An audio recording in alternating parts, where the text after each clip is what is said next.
Has this ever happened before in American history? Have the mainstream media networks ever suppressed information in regard to terrorist attacks in this country? Appears to be the Oklahoma County Bomb Squad. It's their bomb disposal unit, essentially, is what it is, and it is what they would use to, if the report that we gave you just a few moments ago turns out to be correct, that they have found a second explosive device of some kind inside this building. They'll back that trailer down there, and the bomb squad folks will go in, and they will use that trailer. You see the bucket on the back there, sort of, this is how they would transport the explosive device away from this populated area to try to do something with it. Confirmed through federal authorities that a second bomb has been found inside that federal building in Oklahoma City. It was an explosion at 9 o'clock this morning that did that damage you're looking at right there, blowing off the entire north face of that building.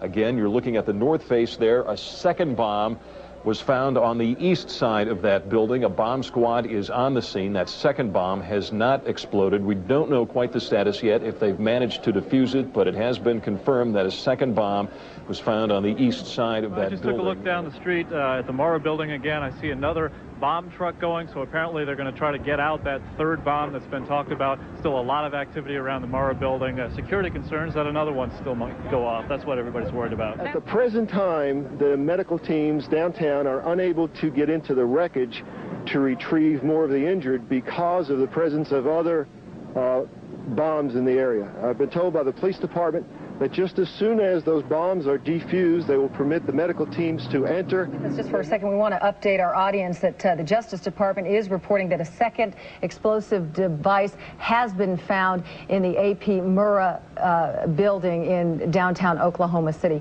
Mike, you're still with us, aren't you? Yes, I am, and I might tell you in addition to that, that in fact what we were told at the scene a few minutes ago was that in fact 2 different explosive devices were found in addition to the one that went off. So a total of 3. A total of 3, and of course then there was mass confusion whenever there were hundreds of spectators in the area, and when they heard that there were other bombs in the building, people were running from the area in the opposite direction as fast as they could. Utter devastation that one explosion caused, because here's now what we are starting to learn about the succession, or what someone obviously hoped would be a succession of explosions. The first bomb that was in the federal building did go off. It did the damage that you see right there. The second explosive was found and diffused. The third explosive that was found, and they are working on right now as we speak, I understand, both the second and third explosives, if you can imagine this, were larger than the first. So try to imagine 2- or 3-fold happening what we've already seen there. It is just incredible to think that there was that much heavy artillery that was somehow moved into the downtown Oklahoma City. President Clinton just called Frank Keating, Governor Frank Keating, and he says that 3 FBI anti-terrorist teams are en route to Oklahoma City. Right now, they are saying that this is the work of a sophisticated group. This is a very sophisticated device, and it has to have been done by an explosives expert. Obviously, you talk about the second bomb that was found. Devin told us earlier, we got information that the second and third bomb were bigger than the one that was detonated. 1,200 pounds of explosives in that first one that went off. The second and third devices that were found were actually larger than that. So you can undetonated bombs that were found that were bigger than the device that exploded. And if this other one that they're looking at now turns out to be something, it appears that it was meant for this building to come down, to be leveled, because of the amount of power that could have gone off. Only one explosion, it was obviously tragic enough, but there were more bombs set to go off, according to ATF officials. The question is, why that building? And was it Waco? Is it Nation of Islam? We should find out an awful lot when the bombs are taken apart. I think it was a great stroke of luck.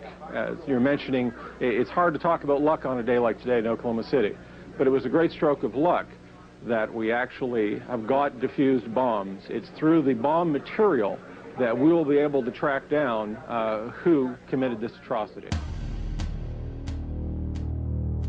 I'm sure many of you are shocked after seeing these clips that you've just seen that were taken from local affiliate stations in Oklahoma City right after the bombing. Many of us never heard about the discovery of a second bomb and a third bomb and the retrieval of a bomb and the statement that we actually have got diffused bombs. This information was suppressed. It was kept from the American people. Why? How many pieces of evidence do we need to prove that there is a conspiracy? In regard to September 11th, we discussed Flight 77. Did it hit the Pentagon? How could it have hit the Pentagon and left a 16-foot hole and no wreckage? And then when it came to Building 7, we have Larry Silverstein making the statement that they decided to pull it, indicating that there could have been demolition charges. And we couple that with the firefighters who were interviewed and stated that it was like demolition charges going off. And then there was the anomaly that was attached to the bottom of Flight 175, or so we thought, Flight 175, hitting the South Tower. The mysterious flash as it made contact, caught not by one, or by two, or by three, but by 4 different cameras.